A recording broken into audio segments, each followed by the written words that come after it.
अभी वो दोनों गाड़ी की तरफ भागने ही वाले थे कि तभी सन्नाटे को चीरती हुई एक आवाज आई।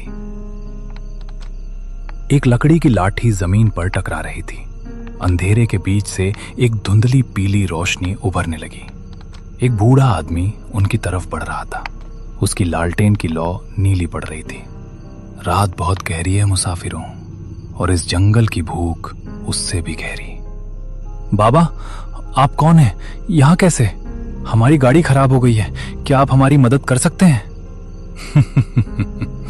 मदद? इस जंगल में रूहें रास्ता भटकती हैं, मदद नहीं मांगती।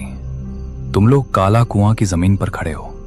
आज अमावस्या है, आज यहाँ का पत्थर भी बोलता है। बाबा, हमें बस यहाँ से निकलना है, हमें डर लग रहा है। डरना भी चाहिए बेटा। इस मिट्टी के नीचे वो लोग दबे हैं जिन्होंने भूख और प्यास में अपनों का ही मांस नोच लिया था। 100 साल पहले इसी रात को गांव का कुआं सूख गया था। लोग पागल हो गए थे। उन्होंने एक दूसरे का खून पीकर अपनी प्यास बुझाई थी। तब से यह जगह शापित है। बूढ़े ने अपनी लाठी से दूर एक पुराने ढह चुके कुएं की ओर इशारा किया। वहां से एक अजीब सी सुबकने की आवाज आ रही थी। बाबा, आप हमें डरा रहे हैं। हम शहर से आए हैं, हम इन सब बातों पर यकीन नहीं करते। यकीन आंखों को नहीं, रूह को होता है बेटा।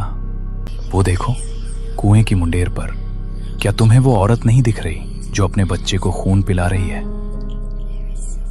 राघव, मुझे कुछ दिख रहा है। एक औरत सफेद कपड़ों में, वो हमारी तरफ देख रही है और मुस्कुरा रही है। वो बुला रही है तुम्हें। आज की रात उसे 2 नए मेहमान चाहिए। अमावस्या का अंधेरा कभी खाली हाथ नहीं लौटता। अचानक एक तेज ठंडी हवा का झोंका आया और बूढ़े की लालटेन बुझ गई। जब राघव ने अपनी टॉर्च जलाई तो वहां न तो वो बूढ़ा था और न ही कोई आवाज। बस एक पुरानी लाठी जमीन पर पड़ी थी जो अब एक सड़ी हुई हड्डी की तरह दिख रही थी।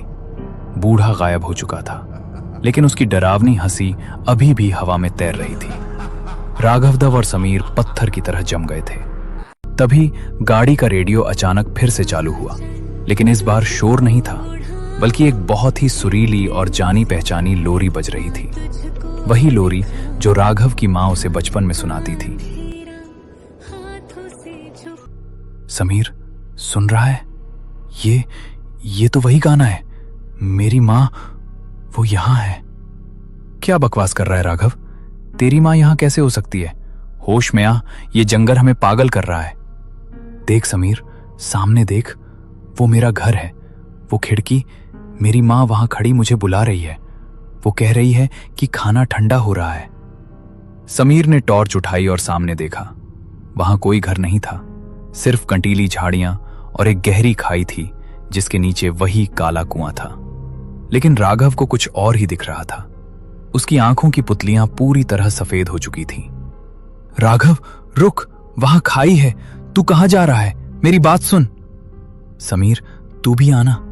देख, अंदर कितनी रोशनी है। बूढ़ा सही कह रहा था, अमावस्या का अंधेरा बहुत सुकून देता है। राघव धीरे धीरे खाई की मुंडेर की तरफ बढ़ने लगा। समीर ने उसे रोकने के लिए उसका हाथ पकड़ा, लेकिन जैसे ही उसने छुआ, समीर के मुंह से चीख निकल गई। राघव का शरीर लोहे की तरह ठंडा था और उसकी खाल कागज की तरह फटने लगी थी। तू राघव नहीं है। तेरा चेहरा पिघल रहा है। राघव तो कुएं में गिर गया समीर, बहुत साल पहले।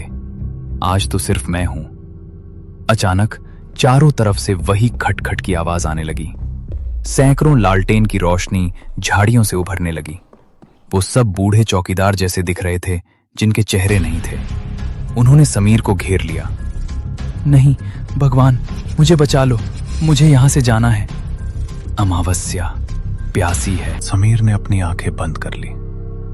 एक तेज चीख पूरे जंगल में गूंजी और फिर मौत जैसा सन्नाटा छा गया। अगली सुबह सूरज की रोशनी ने उस भयानक जंगल के राज खोल दिए।